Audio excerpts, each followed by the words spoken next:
Assalamualaikum warahmatullahi wabarakatuh. Alhamdulillahi rabbil alamin. Wassalatu wassalamu ala ashrafil mursalin. Nabiyyina wa maulana Muhammadin wa ala alihi wa sahbihi ajma'in. Wa ashhadu an la ilaha illallah wahdahu la syarikalah. Wa ashhadu anna Muhammadan abduhu wa rasuluh. Sallallahu alaihi wa ala alihi wa sahbihi wa sallama tasliman katsira, thumma amma ba'd. Alhamdulillah, kembali kita melanjutkan pelajaran kita dengan membaca buku Ada Orang Utang. Dan insyaallah di kesempatan kali ini kita akan membahas tentang salah satu di antara akad yang ada kaitannya dengan utang, yaitu akad hawalah, atau bahasa sederhananya adalah pengalihan utang. Ini bisa dijadikan sebagai salah satu solusi alternatif utang macet. Salah satu di antara solusi, ketika bagi Anda yang punya bukunya silahkan dibuka halaman 113. Salah satu di antara solusi ketika seseorang mengalami kesulitan membayar utang adalah dengan pengalihan utang atau hawalah. Hawalah berasal dari kata at-tahawul, yang dalam bahasa Arab artinya memindahkan. Karena itu hawalah didefinisikan sebagai bentuk transaksi pengalihan, memindahkan, mengalihkan tanggung jawab utang dari seseorang kepada orang lain. Nah, secara global, akad hawalah dapat diilustrasikan dengan contoh kasus sebagai berikut. Paico pernah memberi utang. Paico memberi utang senilai 5 juta ke Joko dengan tenggang waktu tertentu. Ternyata Joko juga pernah memberi utang ke Mukidi dengan jumlah yang sama atau lebih banyak. Ketika tiba waktu pelunasan, Paico menagih utangnya ke Joko, lalu si Joko meminta agar menagihnya ke Mukidi. Di sini terjadi pengalihan utang dari Joko ke Mukidi. Insya Allah dipahami ya. Kita coba buat ilustrasinya. Ada 3 orang. Hawalah itu terjadi pada 3 pihak. A, B, C. Pada tahun 2019, awal COVID, A memberikan utang kepada B senilai 10 juta. Ini di tahun 2019. Pada tahun sebelumnya, sekitar 2018 sebelum COVID, B pernah memberikan utang kepada C senilai 10 juta. Nilai yang sama. Dan di posisi ini, untuk saat ini, yaitu tahun 2021, B belum melunasi utangnya ke A, dan C juga belum melunasi utangnya ke B. Ini di tahun 2018.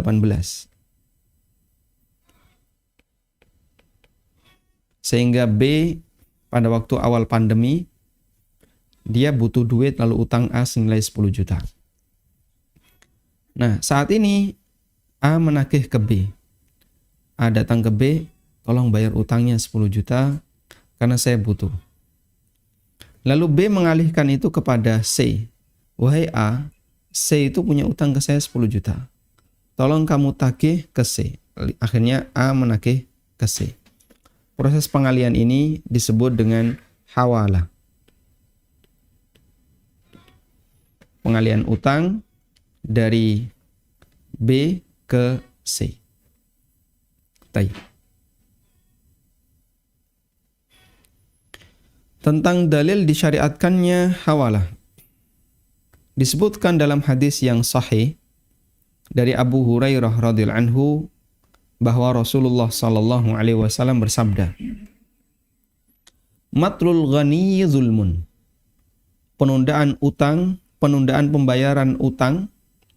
Matlu artinya penundaan pembayaran kewajiban. Yang dilakukan oleh al-ghani, orang yang kaya. Maksudnya adalah orang yang mampu untuk melunasi. Zulmun adalah perbuatan kezaliman. Wa man utbi'a ala mali'in falyattabi'. Apabila kamu memberi utang kemudian hendak menagih utang tersebut, namun kamu ditawari utbi'a, kamu ditawari untuk menagihnya ala mali'in, dari orang lain yang mali. Mali artinya punya kemampuan dan dia bukan tipe orang yang ketika dikejar lari. Falyattabi', maka hendaknya kamu menerima tawaran tersebut. Hadis riwayat Bukhari Muslim. Sehingga diperhatikan bahwa dasar hawalah itu hadis muttafaq alaih, riwayat Bukhari Muslim. Dalam riwayat yang lain disebutkan oleh Imam Ahmad, Nabi SAW bersabda, "Wa man uhila ala mali'in falyahtal." Siapa yang utangnya uhila. Nah, dari inilah ada istilah kata hawalah. Ahala yuhilu, uhila berarti dipindahkan. Siapa yang dipindahkan utangnya ala mali'in kepada orang yang mali, falyahtal, maka hendaknya dia menerima pemindahan itu. Hadis riwayat Ahmad dan dinilai sahih oleh Syu'aib al-Arnaud rahimahullah. Nah, sekarang kita perhatikan keterangan dari hadis. Dalam hadis di atas Nabi SAW menggunakan istilah mali. Di hadis muttafaq alaih ada penyebutan wa man utbi'a ala mali'in. Ini hamzahnya kurang ya. Siapa yang dialihkan kepada mali. Dalam hadis riwayat Ahmad juga ada kalimat itu, wa man uhila ala mali'in. Apa yang dimaksud dengan mali? Nabi SAW menggunakan istilah mali. Mali'un artinya adalah orang yang amanah. Karakter mali adalah orang yang amanah. Dan yang kedua, dia mampu secara finansial. Sehingga mali itu punya dua kondisi. Pertama, dari sisi ekonomi dia mampu. Yang kedua, dari sisi karakter dia bukan tipe orang yang suka mengingkari utang atau menghindar ketika ditagih. Sebagian ulama menjelaskan seseorang bisa disebut maliun apabila terpenuhi 3 kriteria. Yang pertama, dia mampu melunasi dan bukan orang miskin. Kalau orang miskin berarti bukan mali. Yang kedua, dia orang yang jujur dan memegang janji dan bukan termasuk orang yang menghindar ketika ditagih. Yang ketiga, memungkinkan untuk dituntut di pengadilan sehingga dia harusnya bukan pejabat, bukan aparat, bukan ayah dari yang dituntut utang. Bukan ayah dari yang menuntut utang. Nah, dan tambahan yang ketiga ini kemudian adalah tambahan yang disebutkan dalam Taisirul Alam Syarah Umdatul Ahkam Abdullah Al-Bassam. Sehingga kalau 3 ini tidak memenuhi salah satu, maka yang dialihkan boleh menolak. Sehingga syarat mali dari A, B, C ini yang mana? A, B atau C? Syarat maliun itu dari mana? A, B atau C? Syarat mali ini. Jawabannya adalah untuk C ini. C harus orang yang mali. A dan B tidak harus mali. Status mali itu ada di C ini. Sudah? Saat A nagih ke B tahun 2021, lalu B minta, wahai A, tolong kamu tagih ke C. Karena C punya utang ke saya senilai yang sama. Maka A bersedia nagih ke C, dan syarat di mana A bersedia nagih ke C, harus nagih ke C, adalah ketika C ini orangnya mali. 1, dia bukan orang miskin, dia mampu untuk bayar utang. Yang kedua, orangnya jujur dan amanah. Yang ketiga, C ini memungkinkan untuk diadili untuk ditarik ke pengadilan apabila dia tidak mau bayar. Karena itu C ini tidak boleh pejabat, aparat. C ini juga tidak boleh ayah dari A. Ya.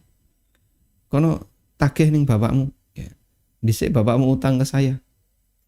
Nah itu tidak bisa, karena nanti anak nggak bisa nuntut bapak. Apalagi untuk diadili tidak bisa. Baik. Sehingga dalam hal ini syarat mali itu ada pada C. Kalau A dan B tidak harus mali. Karena itu Nabi SAW menyatakan, waman uhila, dan siapa yang dialihkan. Yang dialihkan itu siapa? A ini dialihkan. A dialihkan ke C. Falyahtal, maka hendaknya dia menerima pengalihan itu. Karena itu dalam akad hawalah, orang yang menjadi sasaran pengalihan utang haruslah orang yang mampu melunasinya, bukan termasuk orang yang suka menghindari pembayaran utang. Yang kedua, dalam hadis ini terdapat perintah, hendaklah kamu menerima tawaran itu. Menurut sebagian ulama, status perintah dalam hadis ini adalah wajib. Menurut sebagian ulama. Sehingga ketika di kasus tadi ya, saat B minta kepada A, wahai A, silakan tagih C, maka A harus menerima. Dengan syarat C itu orangnya mali. Kalau C bukan orang yang mali, A berhak untuk nolak. Tidak mau saya. Wong C itu kalau ditagih ngilang. Atau C itu orangnya miskin, gimana nanti hilang uang saya. Maka saya hanya mau nagih ke kamu. Sehingga ketika seseorang diminta untuk dialihkan penagihan utangnya kepada orang yang mampu melunasi, dia harus menerimanya. Catatan, ada dua hal yang perlu diperhatikan terkait akad hawalah. Yang pertama, hawalah bukanlah akad jual beli. Hawalah bukan akad jual beli. Karena itu, si Joko tidak dikatakan sedang menjual piutangnya kepada si Mukidi untuk tujuan melunasi utangnya pada si Paijo. Di situ tidak terjadi akad jual beli utang piutang. Ibnu Qayyim mengatakan, walaysa hunaka bai'un kali bil kali wa in kana bai'u dainin bidainin falam yanha asy-syar'u an dzalika la bilafdhihi wala bimakna lafdhihi.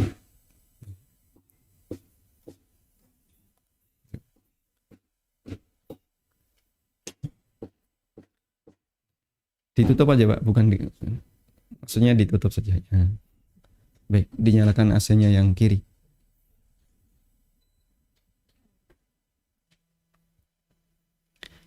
Kita ulang ya. Apakah di sini terjadi jual beli akad utang dengan utang? Sehingga karena di sini kan si B punya piutang dari C dipakai untuk melunasi piutangnya ke A. Dipakai untuk melunasi utangnya ke A. Berarti kan di situ terjadi transaksi utang dengan utang. Nah, yang jadi pertanyaan, apakah ini termasuk di antara di antara kali bil kali? Jadi transaksi utang dengan utang. Apakah terjadi kali bil kali di situ? Kata Ibnu Qayyim, nggak ada bentuk transaksi kali bil kali di situ. Meskipun bisa disebut tukar menukar dain dengan dain, namun tidak dilarang oleh syariat, baik secara tekstual maupun dari makna teks.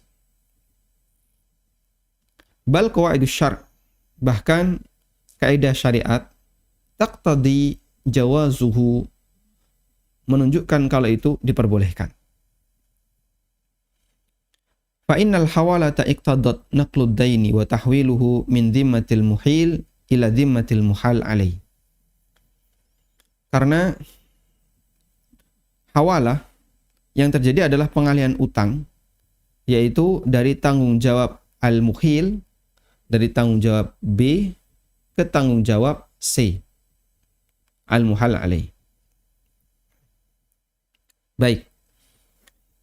Atau bahasa lainnya, sebenarnya ini lebih bersifat kepada pendekatan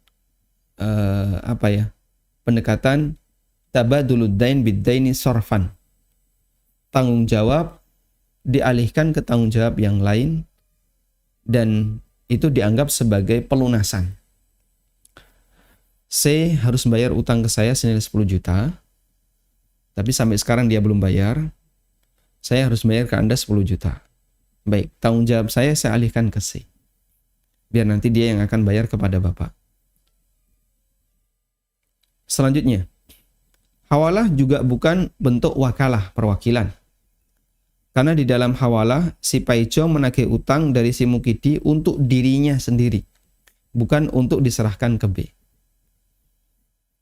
Sehingga saat A diminta untuk nagih ke C, itu bukan A utusan B untuk nagih C, bukan.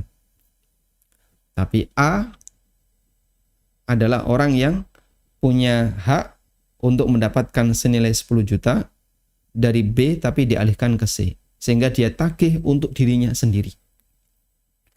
Bukan sebagai wakil dari B. Yang lebih tepat, hawalah adalah akad tersendiri yang menjadi salah satu cara pelunasan utang. Nah, insya Allah bisa dipahami ya. Contoh realnya bagaimana Pak? Kalau model kayak gini kan di tempat kita barangkali jarang ya. Ada orang yang melakukan akad dengan skema seperti ini. Mungkin di tempat kita barangkali cukup jarang model kayak gini. Terus bagaimana misalnya? Misalnya begini ya. Apa yang di lembaga perbankan misalnya? Anda nabung di Bank X. Anda nabung di Bank X. Saat Anda nabung di Bank X, berarti di situ Anda memberi utang kepada Bank X. Sudah? Nah, Bank X ini punya kredit di Bank Y. Jadi Bank X pernah nyimpan uang di Bank Y. Yang Bank Y ini ada di luar negeri, di Malaysia, atau misalnya di negara-negara di mana orang Indonesia banyak. Di Saudi, atau di negara-negara yang lainnya. Sudah? Nah, saat kita nabung di Bank X memberikan jaminan, Bapak bisa tagih ke Bank Y yang ada di Saudi. Kita punya kerjasama. Siap. Akhirnya saat Anda ke Malaysia, atau Anda ke Saudi, umroh atau haji, Bank Y ternyata di sana banyak. ATM Y. Nah, Anda menggunakan kartu dari Bank X tadi untuk menagih dari ATM Bank Y. Dan Bank X itu punya apa tadi? Punya kredit, ya, punya simpanan di Bank Y. Sehingga yang ditarik adalah utangnya Bank X yang ditaruh di tempatnya Y. Baik, kurang lebih seperti itu bagian real yang mungkin kita bisa jumpai di lapangan. Rukun dan syarat hawalah. Agar proses hawalah sempurna, ada beberapa rukun yang harus dipenuhi. Rukun hawalah, rukun itu unsur ya. Rukun hawalah terdiri dari 3 unsur. Yang pertama adanya sigot, yaitu segala bentuk ucapan maupun tulisan yang menandakan bahwa si Joko menawarkan kepada si Paijo untuk menagih utangnya kepada si Mukidi. Dan si Paijo menerima tawaran itu. Pernyataan, kalau di sini kan pernyataan yang disampaikan oleh B kepada A. Pernyataan yang disampaikan oleh B kepada A untuk mengalihkan utangnya ke C. Dan pernyataan setuju yang disampaikan oleh A. Itulah sigot. Selanjutnya. Adanya pelaku wakalah, yaitu 3 pihak, seperti yang disebutkan dalam ilustrasi di atas. Dalam ilmu fikih, 3 pihak itu memiliki istilah yang berbeda. Pak Joko namanya muhil, Pak Paijo namanya muhal, Sedangkan mukidi namanya muhal alaih. Baik, kalau ABC ini gimana? Kalau ABC ini gini. Muhil itu B. B ini muhil. Kelihatan enggak? Enggak jelas ya. Yang B ini muhil. Muhil itu artinya yang memindahkan, yang mengalihkan. Ini muhil.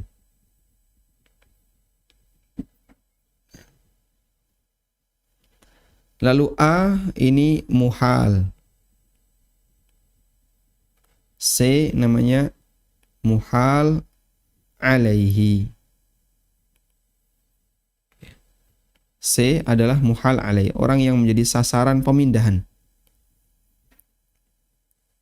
Baik, harus ada 3 ini. Muhil, muhal, muhal alaihi. Selanjutnya, ada utang yang hendak ditagih. Ada utang yang hendak ditagih. Ini 3 syarat, 3 rukun hawalah. Ada subjek, ada objek yaitu utang, dan ada satu lagi, sigot. Subjeknya muhil, muhal, muhal alaih. Objeknya utang. Yang ketiga adalah sigot, pernyataan dari si B untuk mengalihkan utangnya kepada C.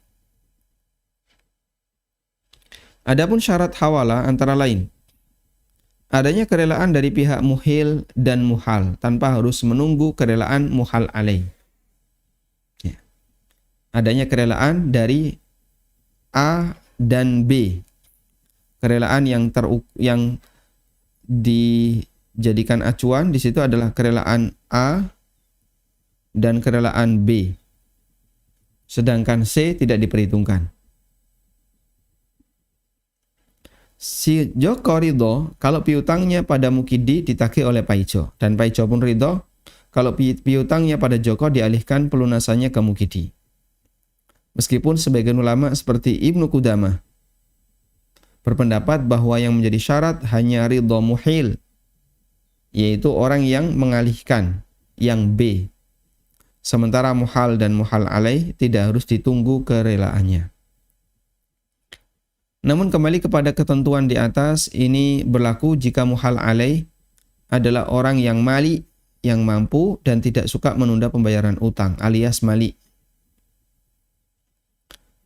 Ketika pihak tersebut adalah orang yang disahkan oleh syariat untuk mengadakan transaksi. Bahasa lainnya adalah jaiz tasarruf. Orang yang disahkan syariat mengadakan transaksi itu namanya orang yang dia jaiz tasarruf. Memenuhi syarat untuk bertransaksi. Jumlah utang yang dibawa muhil, Joko, dengan utang yang dibawa muhal alaih, mukidi, nilainya harus sama dan setara. Ya. Jumlah utang dari A ke B dan dari B ke C nilainya harus sama atau setara, atau bahkan B ke C ini lebih banyak. Misalnya B ke C pernah ngutangi 15 juta, A ke B ngutangi 10 juta, boleh. Yang penting pokoknya tidak kurang dari nilai ini. Nah. Wallahu a'lam. Selanjutnya kita akan membaca konsekuensi akad wakalah. Dalam setiap akad ada konsekuensi yang harus dipahami dan dipenuhi oleh pelaku akad. Tak terkecuali hawalah. Di antara konsekuensi akad hawalah adalah: pertama, apabila telah terlaksana akad hawalah sesuai dengan ketentuan dan syaratnya, maka konsekuensi dari akad tersebut adalah lepasnya tanggung jawab Joko untuk membayar utang ke Paijo. Dengan demikian, si Paijo hanya berhak menagih utangnya dari si mukidi, dan mukidi berkewajiban membayar utang ke Paijo. Kalau hawalah sudah sah, maka tanggung jawab B jadi gugur. Nah, selanjutnya tanggung jawab itu dialihkan ke C. Sehingga C yang harus bayar ke A. Nah, selanjutnya. Hawalah bukanlah akad jual beli, namun masuk dalam akad utang piutang. Karena itu, salah satu pihak tidak dibolehkan mengambil keuntungan sedikit pun dari piutangnya. Berdasarkan kaidah, kullu qardin jarra manfa'atan fahuwa riban. Semua utang yang menghasilkan manfaat statusnya adalah riba. Para ulama juga sepakat dalam hal ini sebagaimana ditegaskan oleh Ibnu Qudamah di Al-Mughni. Jadi tidak boleh misalnya, wahai A silakan tagih ke C. Ya sudah nanti saya tagih C tapi saya minta nilainya jadi 12 juta. Tidak bisa. Harus tetap sama 10 juta. Selanjutnya, beberapa kondisi yang terjadi dalam proses hawalah.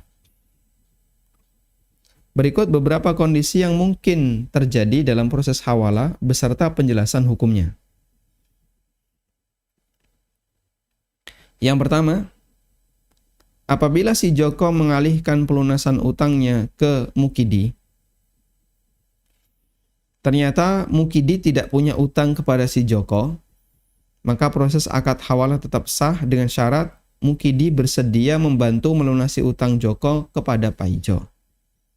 Dalam kondisi ini, kedudukan Mukidi bukanlah orang yang berkewajiban bayar utang, tapi dia hanyalah orang yang dermawan yang ingin membantu melunasi utang Joko ke Paijo. Sehingga kalau di sini, ternyata C ini nggak punya utang ke B. Sementara B minta tolong tagih ke C. Maka akad hawalah tidak batal, tapi tetap berlangsung sehingga A nagihnya ke C, selama C ini bersedia untuk membantu pelunasan utangnya A. Ya. Suami yang utang, istrinya yang ditagih. Anak yang utang, ortunya yang ditagih. Ya. Anaknya yang utang. Ketika ditagih, dia bilang, nanti tagih saja ke bapak. Silakan tagih ke bapak saya. Atau istrinya yang utang, terus dia bilang, nanti silahkan tagih ke suami saya. Nah, kalau bapak atau suami atau saudara bersedia untuk membantu pelunasan utang itu, akad hawalah tetap berlanjut. Apabila utang Paijo kepada Joko, apabila utang Joko kepada Paijo berupa mata uang rupiah, sedangkan utang Mukidi pada Joko berupa mata uang dolar, maka hawalah tetap bisa dijalankan jika ketiganya ridho dengan syarat, ya, dengan syarat ketika Paijo menagih utang ke Mukidi, keduanya melakukan akad sharaf, yaitu penukaran valuta asing, uang dengan uang. Kurs dipakai adalah kurs saat proses pembayaran. Tidak boleh mengambil keuntungan dengan cara menetapkan sendiri kurs saat harga tukar. Ya. Jadi misalnya A ke B utangnya pakai rupiah 10 juta. Dengan menggunakan rupiah 10 juta. Ini ya.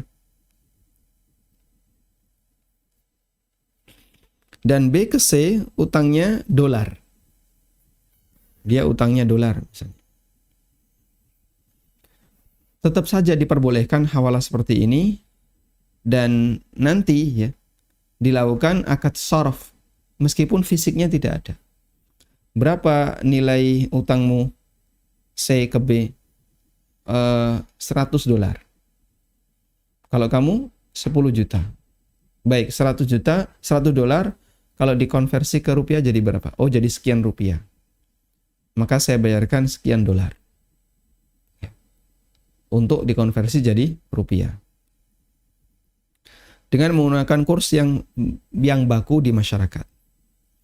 Apabila Mukidi mengalami pailit sebelum akad hawalah, sehingga tidak mungkin melunasi utangnya, dan Joko tahu tentang keadaan tersebut, namun demikian ternyata Joko tidak menyampaikan kepada Paijo, dan Paijo tidak pernah tahu hal ini, lalu mereka mengadakan akad hawalah.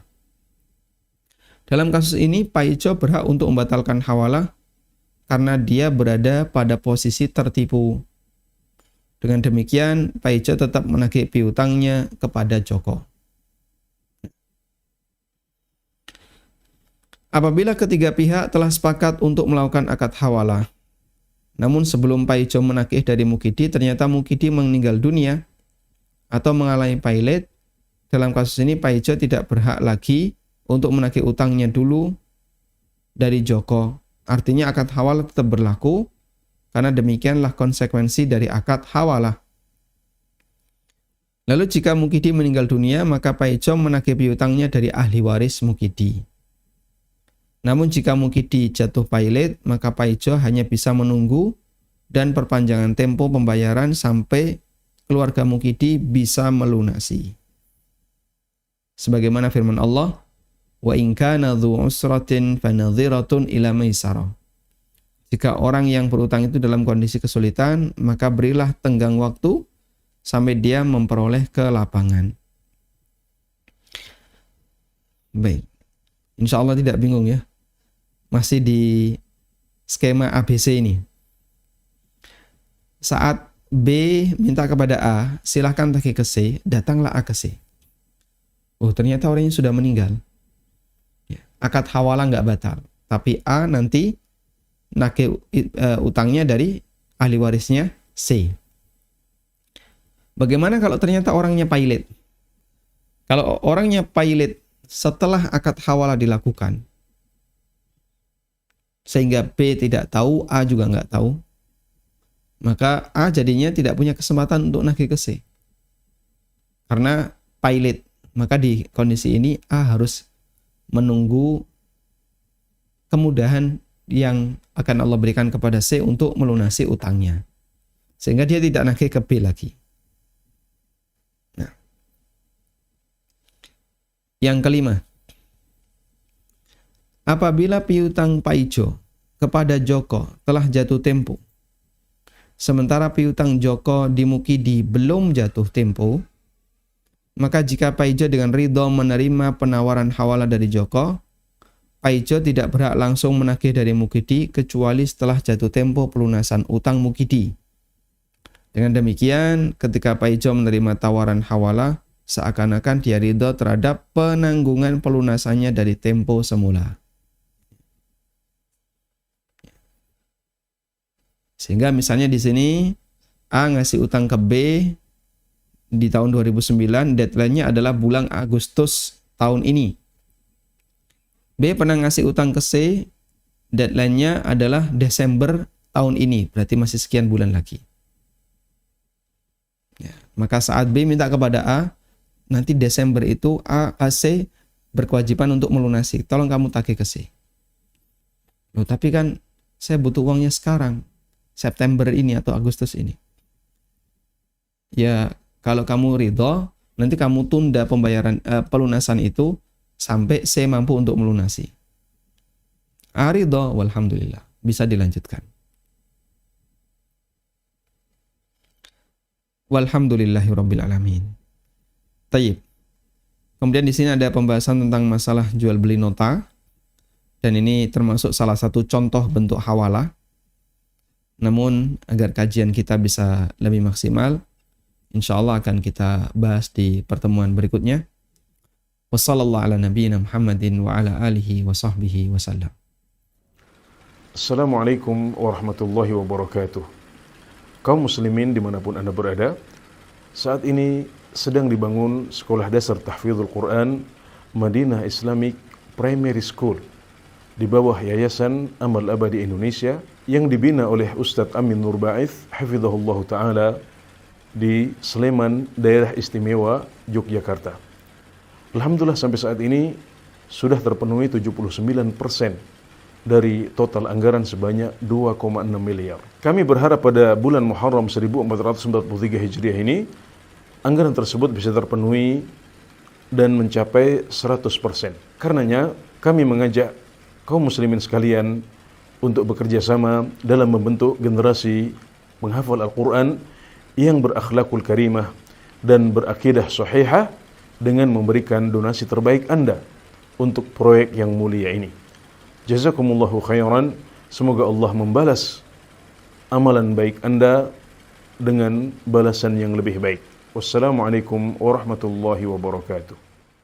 وما أنفقتم من شيء فهو يخلفه وهو خير الرازقين.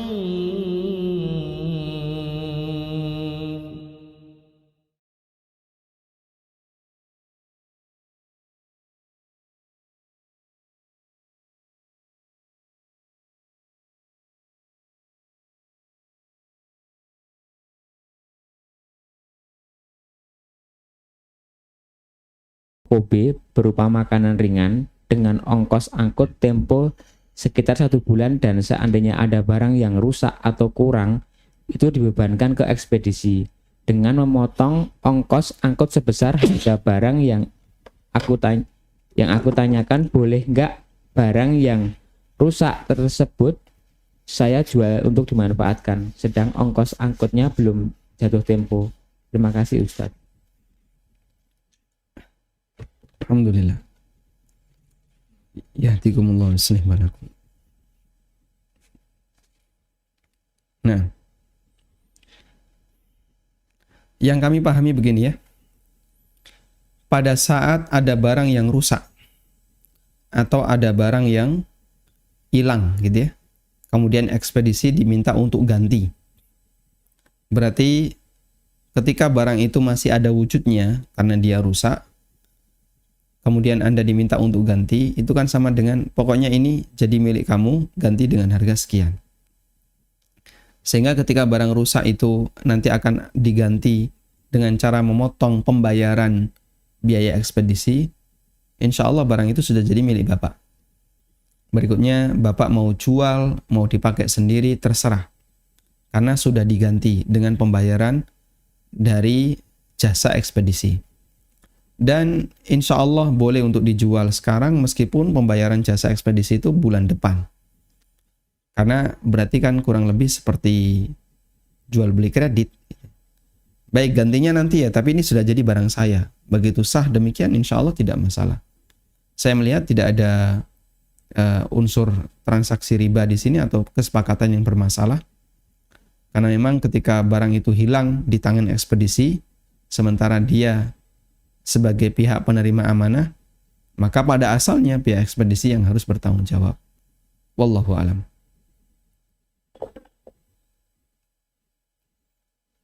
Baik, silahkan. Waalaikumsalam warahmatullahi.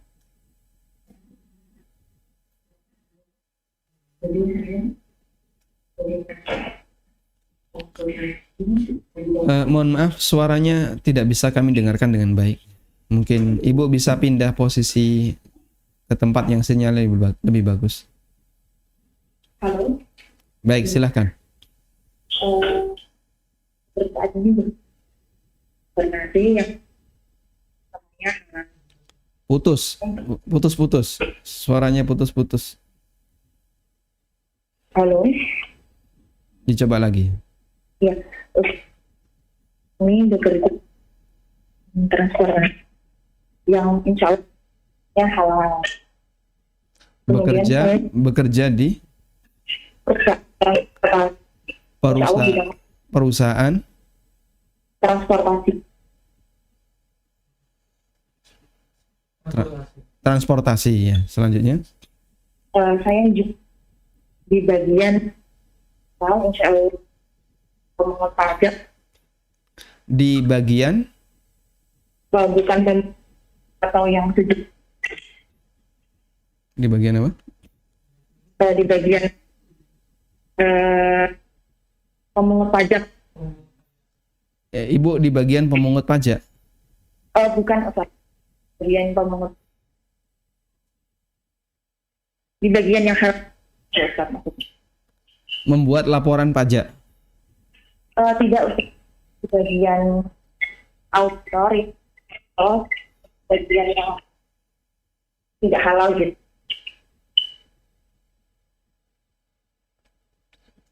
Baik, mohon maaf ini suaranya putusnya cukup lumayan. Jadi nggak jelas.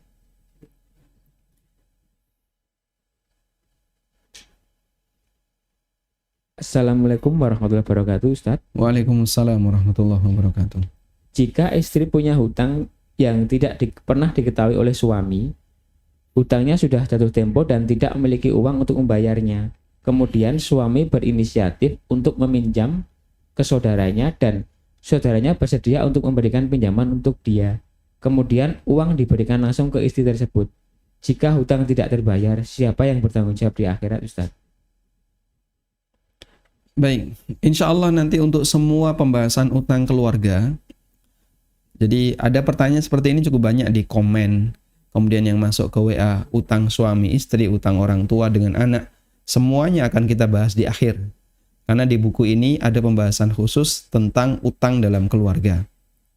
Sehingga mohon maaf, untuk semua pertanyaan tentang itu, kita akan jelaskan di belakang. Mohon Anda untuk bersabar. Agar kalau saya menjelaskan seperti ini nanti tidak mengulang lagi ya. Sehingga kita bisa lebih maksimal dalam belajar. Tolong ditunggu sampai nanti pembahasan itu sudah kita buka. Nah, silakan.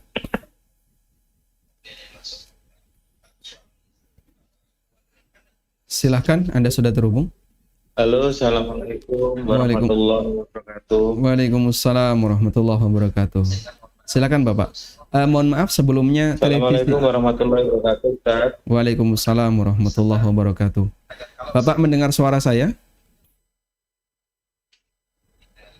Bapak mendengar suara saya? Di telepon, melalui telepon. Assalamualaikum. Halo? Baik, televisinya di mute Bapak. Ya, Pak. Iya. Assalamualaikum warahmatullahi wabarakatuh. Waalaikumsalam warahmatullahi wabarakatuh. Jazakumullah khairan, Ustaz. Baik, televisinya sudah di mute Bapak? Sudah, Nah, Ustaz. baik, sekarang fokus di telepon ya. Jangan lihat TV dulu. Silahkan. Mau yang saya tanyakan, saya ini kan pekerjaan saya kan jasa kursus mengemudi mobil, Ustaz. Halo? Silahkan. Halo? Silakan. Bapak mendengar suara saya di telepon? Mendengar sangat jelas, Ustaz. Ayo. Sangat jelas. Ya, silakan Bapak. Iya. Lah di sini kan ada keterkaitannya kan dengan surat izin pengemudi pengurusan. Lah sedangkan kan Ustaz sendiri kan tahu sendiri prosedural kalau secara normal kan seperti itu. Jadi banyak sekali para siswa atau para yang belajar mengemudi itu minta tolong sekalian sama jasa SIM-nya. Terus hukumnya menurut Ustadz itu seperti apa? Karena beberapa akhir-akhir ini saya sangat kepikiran gitu loh Ustadz, sangat galau. Baik, saya tidak tahu sesuatu yang ada di situ Bapak. Iya. Iya, tadi kan Pak sampaikan Ustadz tahu sendiri. Tahu sendiri itu maksudnya informasi apa Pak? Yang mungkin Bapak bisa buka. Masalah membantu untuk pengurusan SIM, itu hukumnya seperti apa Ustadz? Itu normal atau tidak normal? Tidak normal. Tidak normal. Bentuk tidak normalnya? Ya kita untuk membantu untuk mendapatkan SIM tersebut akhirnya menjalin relasi dengan orang dalam, koneksi. Hukumnya nanti pendapatannya seperti apa Ustaz? Boleh saya nyatakan ya, ada sogok berarti Pak? Betul sekali. Baik. Karena memang kesulitannya seperti itu Ustaz di lapangan. Nggak ada solusi yang lain selain itu? Tidak ada Ustaz. Tapi kalau katakanlah secara normal, kita sudah pernah untuk berhentikan tidak menerima, tapi impact-nya komplain banyak sekali terhadap kita sama si siswa yang belajar mengemudi tersebut Ustaz. Baik. Mohon penjelasannya Ustaz ya. Baik Pak. Assalamualaikum warahmatullahi wabarakatuh. Jazakumullah khairan. Waalaikumsalam warahmatullahi wabarakatuh. Baik, yang pertama yang perlu kita sampaikan begini ya. pada asalnya kadang ada orang yang bekerja di bidang jasa yang halal. Namun di saat yang sama dia akan terlalu sering bersinggungan dengan sesuatu yang haram. Sogok, suap, dan aneka perbuatan dosa besar yang lainnya. Ketika pekerjaan Anda tidak bisa dihindarkan situasi seperti ini, berarti otomatis kita akan berdosa tiap hari. Pekerjaan Bapak ngajari para peserta, para siswa untuk mengemudi selama tidak ada khalwat di situ ya. Tidak berdua-duaan antara laki dan perempuan dalam satu mobil. Kemudian juga dilakukan dengan cara yang normal, sifatnya murni akad jasa, dan itu diperbolehkan. Ada orang pingin belajar mobil, tapi nggak ada yang bisa ngajari, lalu Anda bisa ngajari. Insya Allah tidak masalah. Baik, saya hanya bisa ngasih saran, kalau sekiranya ini tidak bisa dijadikan sebagai alur yang normal untuk pengambilan SIM, silahkan Bapak hanya menerima jasa untuk bisa nyetir dan bisa beberapa keterampilan yang nanti akan diujikan saat mengambil SIM. Tapi Bapak tidak menjalin kerjasama dengan pihak yang menerbitkan SIM. Insya Allah itu lebih aman. Daripada nanti Bapak harus bersentuhan dengan praktek yang kotor, lebih baik pendapatan kita yang bersih meskipun tangannya kotor daripada pendapatan kotor meskipun didapatkan dengan tangan yang bersih. Jadi Bapak silahkan bersihkan itu. Saya tidak mau lagi berhubungan dengan orang dalam atau orang luar yang berkaitan dengan penerbitan SIM. Pokoknya kita hanya melayani jasa latihan untuk naik mobil. Kemudian Anda kasih keterampilan ya. Keterampilan untuk bisa mendapatkan SIM misalnya. Berhenti di tanjakan. Kemudian handrem dipasang, kaki diangkat. Dan ternyata mobil tidak bergerak. Sekarang laju tanpa mundur. Kemudian juga keterampilan dalam parkir dan seterusnya. Anda ajarkan itu. Nah, selanjutnya kalau dia mau ngambil SIM, ya urusan dia dengan pihak yang menerbitkan SIM. Dan Bapak tidak punya kerjasama sama sekali. Kalau demikian, insya Allah itu yang lebih selamat agar tidak ada praktek kotor dari pekerjaan yang Bapak lakukan. Dan kalau disyaratkan dalam mendapatkan SIM itu harus melalui proses seperti itu. Prosedurnya kayak gini. Kalau tidak melalui prosedur harus pakai sogok. Ya ini seperti kebiasaan Yahudi. Semuanya serba pakai sogok sehingga harus ada tipu-tipu. Ini tidak sesuai prosedur. Tapi kenapa diluluskan? Karena dia bayar. Terus bagaimana kalau prosedurnya dipersulit?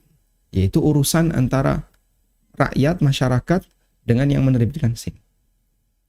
Kalau nanti sampai ada yang tindakan kedoliman, yaitu tidak selesai di dunia, akan berlanjut di akhirat. Dan walhamdulillah, saat saya mengambil SIM, polisi yang membimbing saya orangnya sangat jujur. Andaikan saya boleh ngasih hadiah, akan saya kasih hadiah. Andaikan saya boleh ngasih hadiah kepada aparat seperti ini, akan saya kasih hadiah. Beliau Masya Allah sangat jujur. Saya baru pertama menemukan latihan SIM yang seperti ini. Saya datang 5 kali. 5 kali bolak-balik ke Polres tersebut. Pertama gagal, yang kedua gagal. Dari ujian-ujian praktek gagal. Alhamdulillah yang terakhir, entah karena beliau bosan dengan saya atau gimana, lulus. Dan gagal, besok diulang lagi, gagal diulang lagi. Dan beliau ketika saya ajak, Pak ya kita berangkat satu mobil, nggak mau beliau. Karena bisa memicu kecurigaan. Nanti kalau di mobil ada transaksi gimana? Jadi beliau tetap naik motor, saya bawa mobilnya itu adalah mobil rental gitu ya. Agar bisa ujian dengan baik. Karena tempat kantor dengan tempat ujian praktek berbeda. Jadi Anda ajarkan bagaimana cara ujian praktek ya. Nanti harus seperti ini, teorinya seperti apa. Dan Pak polisi itu ngajari saya. Teorinya berhenti di tanjakan, teorinya kayak gini. Teorinya ketika mundur seperti ini. Teorinya, Masya Allah. Jadi dapat ilmu. Dan sepeser pun saya tidak membayar lebih. Selain yang yang dituliskan di kantor itu biaya pengambilan SIM A sekian. Tidak lebih dari itu. Ya tinggal butuh sabar. Insya Allah kalau orang itu sabar dan berusaha untuk belajar dengan baik, semoga Allah mudahkan.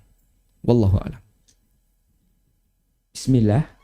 Salahkah kita apabila menyembunyikan kemampuan kita untuk agar tidak dihutangi dengan catatan hanya ke orang-orang tertentu yang pernah mengecewakan dalam muamalah di masa lalu, Ustaz? Jawabannya tidak salah, karena kita tidak harus bercerita dengan semua yang kita miliki. Jadi kalau Anda tidak cerita punya kemampuan A, punya harta sekian, punya tabungan sekian kepada orang lain, hukum asalnya memang seperti itu. Kenapa kita harus bercerita kepada orang lain dengan tabungan yang kita punya? Atau dengan keberhasilan bisnis yang sudah kita raih? Kita tidak punya kewajiban untuk bercerita. Sehingga yang dimaksud merahasiakan dalam arti Anda tidak bercerita, sah-sah saja. Ya. Karena itu tidak perlu memicu pertanyaan ke arah situ. Dan Anda, kalaupun ditanya, boleh bagi Anda untuk tidak jawab. Sehingga sah-sah saja Anda tidak bercerita. Baik dalam rangka untuk mengamankan diri, biar orang kayak gini nggak utang ke saya. Atau biar orang yang seperti ini tidak ngajak kerjasama dengan saya. Atau karena faktor yang lain. Insya Allah tidak masalah. Wallahu a'lam.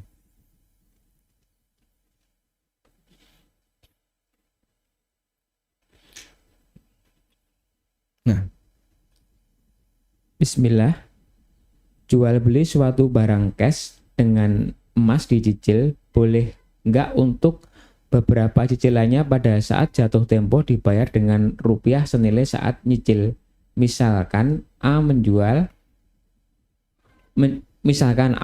motornya kepada B senilai 10 gram emas dan dicicil 10 bulan dengan cicilannya 1 gram setiap tanggal 15. Cicilan ke-1 dan kedua emas 1 gram. Pada cicilan ketiga saat jatuh tempo, cicilannya tidak dengan 1 gram emas tapi disepakati dengan uang 1 juta. Bolehkah muamalah demikian, Ustaz? praktek seperti yang Anda tanyakan ini, jual beli dengan uang A secara kredit, tapi dibayar pakai uang B, dan emas termasuk mata uang yang legal secara syar'i. Ya, meskipun tidak boleh digunakan di Indonesia, dalam arti tidak boleh disemarakkan. Tapi kalau ada orang yang melakukan transaksi motor dengan ditukar pakai emas, negara tidak melarang. Cuman kalau disemarakkan, mari kita ganti rupiah dengan dolar, dengan apa misalnya dengan dinar atau dirham. Nah, itu pelanggaran. Namun kalau saya menukar HP dengan emas, negara tidak melarang. Boleh-boleh saja, sebagaimana saya menukar HP dengan cangkir atau dengan baju, boleh-boleh saja. Baik. Selanjutnya, kita melakukan transaksi seperti ini. Motor di barter dengan emas senilai 10 gram. Lalu dicicil 1 gram per bulan. Boleh nggak dalam satu kesempatan cicilan itu diwujudkan dalam bentuk uang yang ekivalen dengan 1 gram emas? Praktek ini pernah terjadi di zaman Ibnu Umar, di zaman Nabi SAW. Pernah dilakukan oleh Ibnu Umar. Ibnu Umar radhiyallahu anhu, beliau menjual onta di Baqi'. Kemudian dibayar dengan menggunakan dinar. Anggaplah misalnya 4 dinar. Harganya 4 dinar. Tapi orangnya bayarnya pakai dirham. Pakai dirham senilai 40 dirham. Akhirnya hal ini dilaporkan kepada Nabi sallallahu alaihi wasallam. Lalu beliau mengatakan, la ba'sa an tabi'a bi si'ri yaumiha ma lam yakun bainakuma syai'. Tidak masalah kau transaksi dengan senilai harga pada saat transaksi, yaitu 4 dinar, lalu dikonversi ke dirham, jadinya 40 dirham, nggak masalah, selama sudah tidak ada lagi yang tersisa. Sudah? Sehingga Kalau mau dibayarkan pakai dirham, silahkan, tapi tunai 40 dirham, selesai. Maka tidak boleh dicicil 10 dirham, 10 dirham, 10 dirham. Karena kalau terjadi seperti itu, jika dicicil, nanti jadinya riba nasi'ah. Jadinya apa? Riba nasi'ah. Baik, ilustrasinya seperti ini. Onta seharga 4 dinar. Konversi 4 dinar adalah 10 dirham. Sudah? Kalau dia bayar nyicil pakai dinar, nggak ada masalah. Ini jual beli kredit biasa. Jual beli kredit biasa yang hukumnya diperbolehkan dengan sepakat ulama. Tapi kalau dikonversi ke dirham, jadinya kan sama dengan ini. 4 dinar ditukar dengan 40 dirham. Tapi ini tertunda. Ini tertunda. Sudah? Harga 4 dinar, ini dalam bentuk harga ya, dari kesepakatan deal transaksi, ditukar dengan 40 dirham yang tertunda. Penundaan inilah yang menyebabkan riba nasi'ah. Baik. Motor tadi. Motor senilai 10 gram emas. Lalu Anda cicil 1, 1, 1, 1. Sudah dapat 4 gram. Nah, di sini diganti rupiah. Rupiah. Berapa kali ini? 1, 2, 3, 4. Berarti 6 kali ya. 6 kali rupiah. Sudah? Ini 4 gram. Sisanya 6 gram. 6 gram. Ini kan berarti sama dengan terjadi transaksi jual beli. 6 gram emas. Ya, hakikatnya terjadi transaksi jual beli 6 gram emas ditukar dengan N rupiah, senilai rupiah tertentu, tapi ini dicicil. Nah, jual beli emas dengan cara dicicil, tertunda, alias tertunda, ini jadinya apa? Riba nasi'ah. Baik. Maka tidak boleh ketika seperti ini dilakukan. Terus kalau diganti rupiah boleh nggak Pak? Boleh asal tunai. 6 gram ini jadinya berapa? Sehingga 6 gram emas ya, ini diubah ke rupiah. Jadinya dapat berapa? 5,7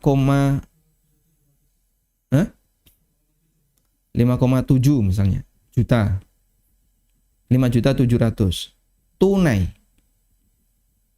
Boleh. Yang seperti ini boleh. Kalau yang ini riba nasi'ah. Insya Allah bisa dipahami ya. Wallahu a'lam. Ya. Baik, silahkan. Halo, Assalamualaikum. Waalaikumsalam warahmatullahi. Awan Ustaz izin bertanya tentang warisan. Mantan suami meninggal 1 bulan. Saya sudah kembali sejak anak saya usia 3 tahun. Sebentar, ada yang hilang suaranya. Suami Anda meninggal. Mantan suami. Mantan suami. Iya. Baik. Meninggal 1 bulan lalu. Anak saya sekarang masih usia 15 tahun, laki-laki. Saya bercerai sejak anak saya usia 3 tahun. Ayahnya anak saya itu bekerja di PT Kereta Api. Dari PT Kereta Api katanya akan diturunkan santunan, jatuhnya ke anak. Jadi anaknya hanya 1, Ustaz. Beliau rahimahullah belum menikah lagi. Beliau meninggalkan orang tua masih ada, ibu dan bapaknya dan saudara perempuan 3 orang. Lalu katanya dari santunan dari perusahaan tempat beliau bekerja akan jatuh ke anak. Cuma saya kan sepakat kalau itu harus dibagikan secara hukum Islam ya Ustadz yang ada di surat An-Nisa itu. Nah, tapi ada permintaan dari orang tua almarhum bahwa mereka meminta santunan kematian untuk tahlilan. Apakah saya sudah menyampaikan kalau tahlilan itu bid'ah, bukan syariat dari Islam, tapi mereka sepertinya tersinggung. Dan saya ingin bertanya juga, apakah santunan kematian itu termasuk dalam warisan yang harus dibagikan atau bukan? Solusinya bagaimana ya Ustadz? Apakah saya harus menyetujui surat perjanjian dari mereka yang meminta supaya santunan kematian diberikan untuk orang tuanya untuk tahlilan, supaya tidak terjadi perselisihan gitu Ustadz? Bagaimana caranya ya? Baik. Cukup Ibu? Nah. Ya, betul. Tayyib. Kita pernah bahas terkait santunan kematian, kemudian juga dari santunan perusahaan tempat mayit ini bekerja ketika masih hidup. Apakah itu masuk warisan ataukah bukan warisan? Dan kesimpulan yang kita sampaikan bahwasanya harta yang baru muncul setelah kematian seseorang itu bukan warisan. Ya. Ada di buku Pengantar Ilmu Waris dan juga pernah kita bahas, kita bedah di kajian pagi di ANB Channel sekian bulan yang lalu. Baik. Nah, yang kami pahami, santunan kematian dari perusahaan itu diberikan sesuai dengan tujuan perusahaan itu memberikan kepada siapa. Sehingga kalau PT KAI tempat mantan suami ibu bekerja akan memberikan santunan itu kepada anak. Akan memberikan santunan itu kepada anak, maka hanya anak itu yang berhak, yang lain tidak. Baik. Apakah orang tuanya juga berhak? Coba dilihat di aturan santunan dari perusahaan itu. Ini untuk siapa?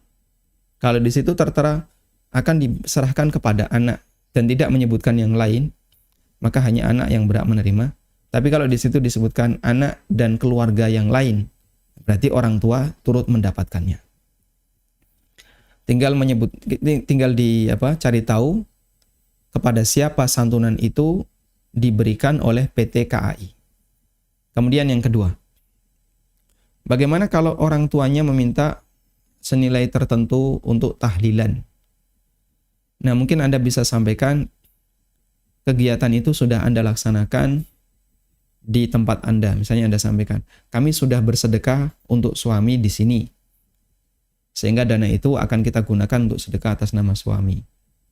Kalau orang tuanya berharap mereka juga ingin melakukan seperti itu, kasih senilai uang tertentu, tolong ini disedekahkan atas nama suami, sehingga Anda tidak secara terus terang atau dengan tegas mengatakan untuk kegiatan tahlilan atau menolak itu, karena ini bisa memicu ketersinggungan, apalagi mungkin akan memicu suudzon. Oh, berarti ini istri menahan haknya orang tua. Padahal aslinya tidak demikian. Wallahu alam, itu yang kami pahami. Dan untuk warisan mantan suami yang lain, orang tua masing-masing berhak mendapatkan 1/6. Ayah 1/6, ibu 1/6, sisanya diberikan kepada anak laki-laki.